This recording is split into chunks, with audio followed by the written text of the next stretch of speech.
So hello and hope you're doing good and welcome back to my channel. Today we are at day 16 of the May Daily Leetcode Challenge.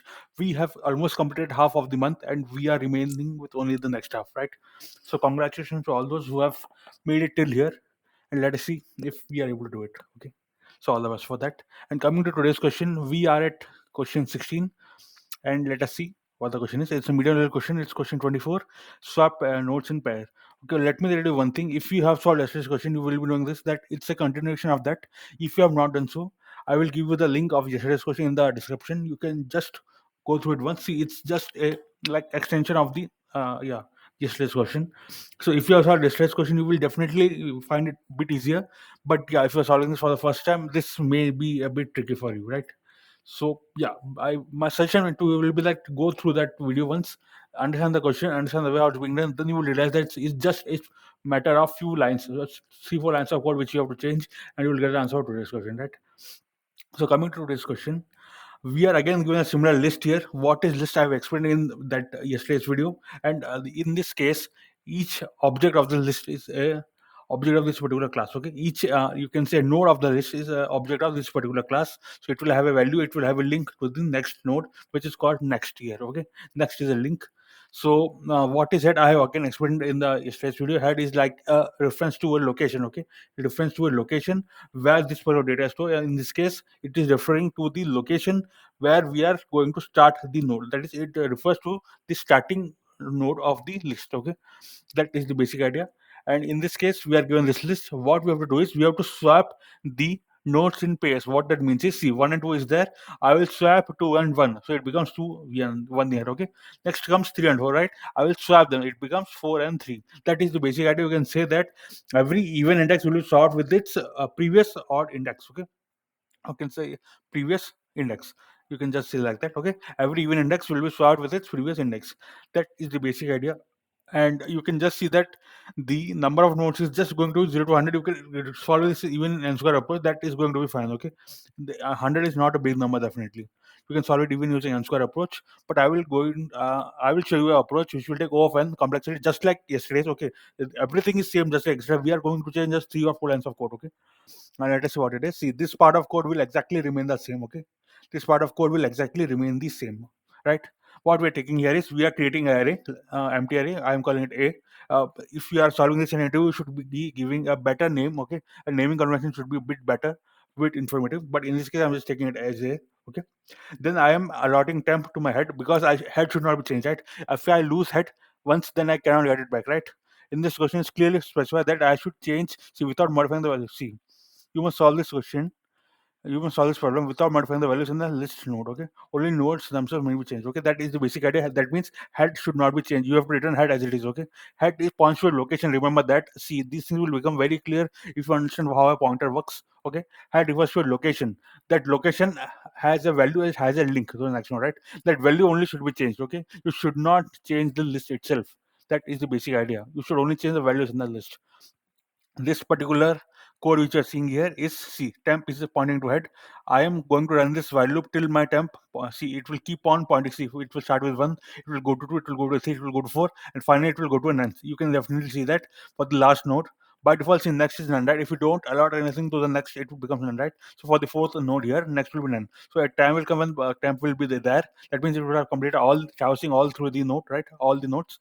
So what we're doing is we are appending temps value to our array A. Okay, and finally we are moving down to the next node. So if I just run this query, you will just see the first output, which is I'm printing A, right? If I just show you that, yeah, this is the std out. You can clearly see the whatever. See, this thing which you are seeing here is print like written as a node, but it's actually a linked list, right? For the sake of convenience, they have just printed it here, right? But this is not the way it is being shown. Okay, this is not a list or array in Java, whichever we call it. It's a linked list. This is the case where we have converted, which means we have extracted the elements, and from the linked list and we have converted into array. Okay, where we can do our manipulations. Okay, this is the part where we are doing the manipulations. That is swapping nodes in pair. What I'm doing is I'm starting from index I. I will be jumping only for 2c. Every jump will be for 2 indices. Okay, that means from 1 I will go to 3, from 3 I will go to 5, from 5 I will go to 7. Okay, this will continue till I do not cross n minus 1, till n minus 1. That is the basic idea, right? What I'm doing is I will allot a of I to temp. I will allot a of minus 1 to a of I. See, a of I is saved to temp, then a of I is replaced with a of I minus 1, then a of I minus 1 is replaced with temp. So this is basically swapping. This is the basic code for swapping. Okay, I am just swapping values of a of I and a of I minus 1. Swapping means allotting each other's value to each other. Okay, allotting value of a to b and b to a. Right, that is what is called swapping. Okay, I'll just print and show this output as well and see how it works. Yeah, the second output here shows that, okay, you can place it 2 and see, this is 1 and 2, right? This has been turned to 2 and 1, right? Similarly, this is 3 and 4, right? It has been turned to 4 and 3. That is the basic idea, right? And finally, we are coming to this part of the code where we are rebuilding the linked list. Okay, see, again, I'm allotting temp to head. Okay, I'm creating a variable I pointing to 0. This will again, see, the temp will be going to each of the nodes. Okay, again, till the end of the linked list. What I'll do is temp. See, temp refers to the whole node. Okay, a node comprises of a value and a link, right? A value and a link. So I am going to allot that value. See, I'm going to just change that value. Okay, I'm changing that value to a of I. That is the I 0 initially, so it will be a of 0 initially, right? Temp in first case will be the first node. Okay, the node 1. Okay, you just here.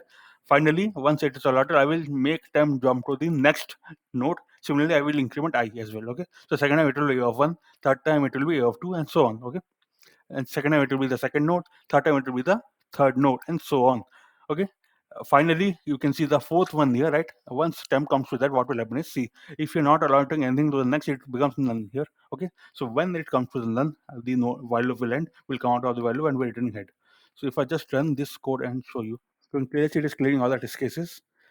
It's if you ask me for the time complexity, it's going to be often, because see, we are see, first case we are traversing through the array, second is also we are traversing through the array. That is fine, that is happening definitely. And see, we are again traversing through the array, means for the same number of elements. But see, here we are going to, the jump is here to here. Okay, this is not O of n traversal.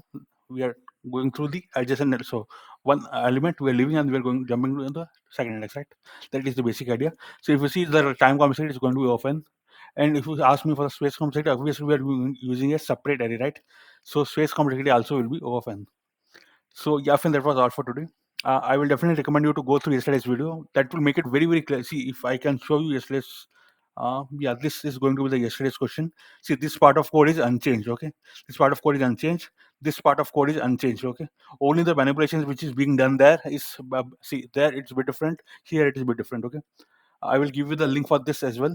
Just go through it, and then you can come to today's question. So yeah, friend, that was all for today. If you have any doubts, please do comment below. If you have a better approach of solving it, then also please do comment below. Let us discuss it further. And yeah, friend, that was all for today. Thanks a lot for listening.